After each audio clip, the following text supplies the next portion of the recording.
Hello, welcome back to the Tonic and Cord. This is a short catch-up episode, one of the little minis we do in between the main 30-minute episodes per week. I'm Drew. I'm one of the co-hosts of the Tonic and Cord, and today we're just going to be talking about something that's been kind of going below the radar, surprisingly.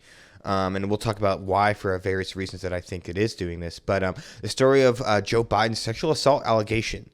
This came out a few weeks ago now, I think a week and a half ago, about that a person named Tara Reid has accused Joe Biden of sexually assaulting her back when she worked in his office in D.C. through 1991 and 1993. 1992 and 1993, while Biden was then a senator.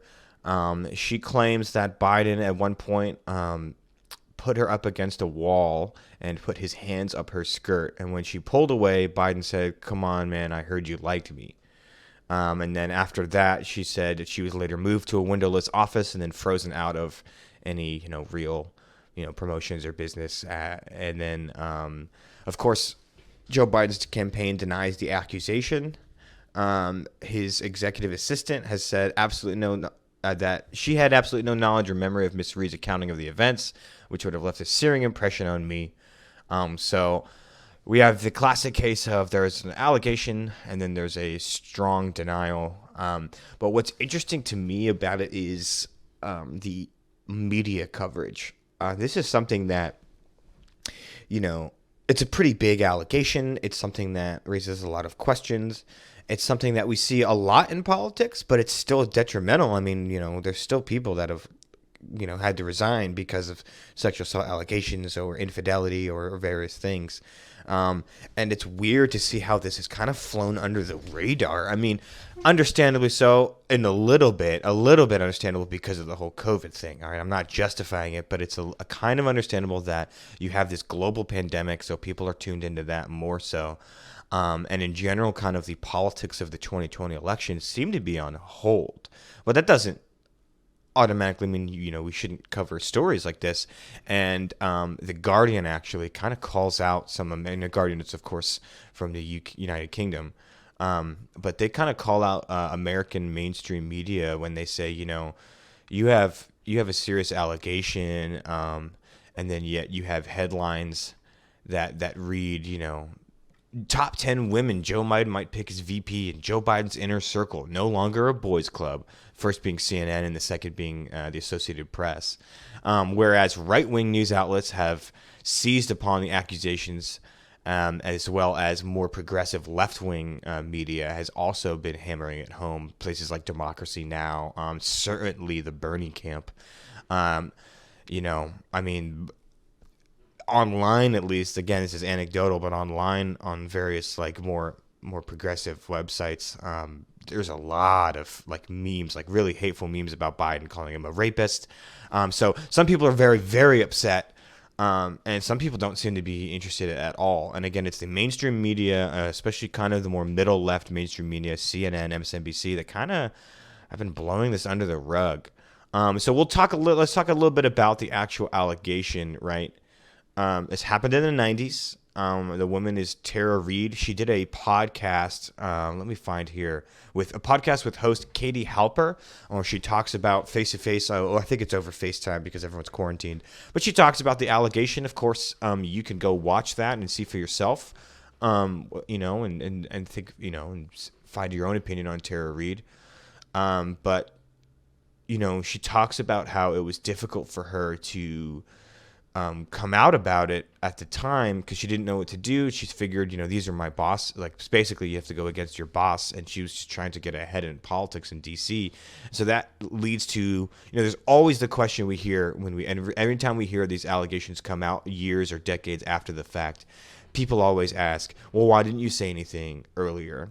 And I think that there is some legitimacy to the idea that, well, I was, if you're young and you're not in a place of power, and you're surrounded, and the people that are doing the sexual assault are the ones in the place of power, it can be difficult then to come out and, say a lot of things.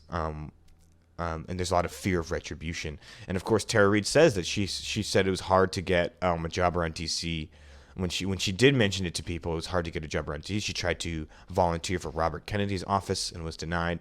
And she thinks it may have something to do with that she was talking to people about a sexual assault by Joe Biden. She's not the only woman to accuse Biden of some unwanted touching. There was also someone, let's see, I'm trying to remember here. But it was someone earlier in March 2019, a month before Joe Biden began his presidential campaign, a former state representative from Nevada, Lucy Flores, accused him of unwanted kissing, touching, and hair sniffing. And so, Joe Biden, again, this is if you look at memes and stuff, right? Now, obviously, the memes are not facts, but there's a reputation, right? There's at least in the court of public opinion, there's a reputation Joe Biden has of being a little bit of a touchy uncle, so to say, right? He's kind of that old school, let me rub your shoulders, how you doing? You're so beautiful, right? Kind of guy. And it's catching up to him. He's even admitted that, social norms have changed, so I need to change my behavior. Yes, absolutely. But social norms still in the 90s, sexual assault was not the social norm in the 90s. It looks really bad. Basically, it looks really bad for Joe Biden. And what's interesting, I think, is how the media is not, it was not a headline news on CNN or anything the day this kind of came out and blew up, which was kind of when Ree went on this podcast. And it's weird to see it kind of go silent. Of course, again, Bernie's camp is furious. Those that are more right-wing and engaged in politics are definitely paying attention. But the middle mainstream media and the Democrats are not. And it's kind of hypocritical, especially literally from Biden's mouth in talking about the Brett Kavanaugh hearing. He says that, any woman that comes forward, any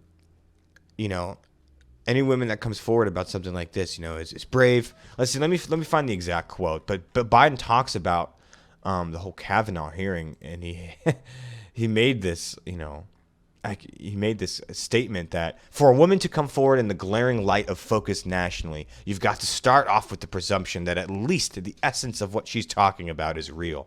That is Joe Biden talking about Dr. Christine Blasey Ford. I would assume the same would be true for his accuser, right? I don't think he'll say that, but by the principle, you have to make the same assumption if that's what he believes. So we have to take this woman with some legitimacy. Now, again, I still believe, right, that there has to be some investigation, right? That's where journalism, that's where good journalistic media is so important, where you can have journalists kind of vet these accusations and try to get to the bottom of it.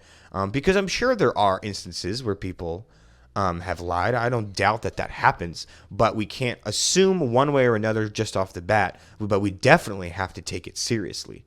And I don't see the mainstream media right now taking this seriously. That's very good for Biden, I think, politically. I think he has a problem where he's trying to get in the media and get his name up there with Trump, and it's not happening because Trump is dominating the airwaves, especially with his coronavirus press releases, right? Trump is on TV way more than Joe Biden. But on the other hand, Joe Biden probably is happy that this whole coronavirus thing is way overshadowing his sexual assault allegation. I think if we didn't have this pandemic, this would be a lot bigger news. The politics of the 2020 election would still be going in full force, right? You would have primaries right around the corner instead of 3 months down the line. And this would be very detrimental to Joe Biden. So I think Joe Biden, I think he probably thinks, man, I got lucky and the media is going to help me out. I think it's a shame to see that we have such a big accusation that it's just kind of being ignored. And it kind of removes the whole high ground argument from the Democratic Party that, I hear this a lot, that, Republicans are completely fine with having candidates like Roy Moore who like to, touch little girls and stuff. But the Democrats, we stand for, we support women. Well, here you go. Here's your presidential candidate that has, as far as we know, credible sexual assault allegations, has a reputation for unwanted touching. And what's going to happen? Is he going to step down? I doubt it. I think that the Democratic Party is going to hope this blows over and people forget. And so now, in my opinion, as someone kind of, I'm not exactly playing for a team. I see two candidates in 2020 that have a terrible history with women. It sucks. It just sucks to see. And again, I think the main point of this catch-up is, what the hell is the media doing? Why is the media kind of ignoring this? The mainstream media ignoring this big sexual assault allegation, and why aren't the facts really being put to the test? Why do we have to rely on independent podcasts to get out this big news where, this should be something that is a headline? We need to vet our presidential candidates on not just their policies but their character. The kind of person, is this the kind of person we want in office? So we have to ask ourselves that. We have to ask why the media may not be covering this. Dark times. It's a dark times. It's weird times. And it's a shame to have any kind of sexual assault allegation go kind of uninvestigated or unspoken of. And again, I really feel for people like Tara Reid that have to go out and talk about these things, and to have perhaps no justice must be heartbreaking. And she also mentioned, last thing, she also mentioned that, one of the reasons that she didn't go out is because she saw what happened to people like Monica Lewinsky or Blasey Ford. And it looked awful. So, it's not like it's a reckoning or a catharsis when you come out about some of these experiences. It seems like it's the anything but. It seems like it might make things worse. With that being said, I know it's not a very fun catch-up, but it's definitely something interesting that I think a lot of people need to pay attention to, especially a presidential candidate, is the sexual assault allegations against Joe Biden. What do you think? Do you think that these allegations have some merit, have some credibility? Do you think that the media has done its due justice and diligence regarding this story or not? Do you think that there might be even a deeper conspiracy to protect Joe Biden? I don't know. I don't think that's... we'll see.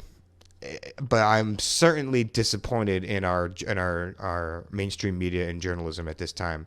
Let me know your thoughts, and thank you again for tuning into the Tonic Accord. This is just a short catch-up episode. We will have the full 30-minute episodes every week. I'll be joined by my co-host Alex, and we'll try to be getting some more guests in the future, so stay tuned.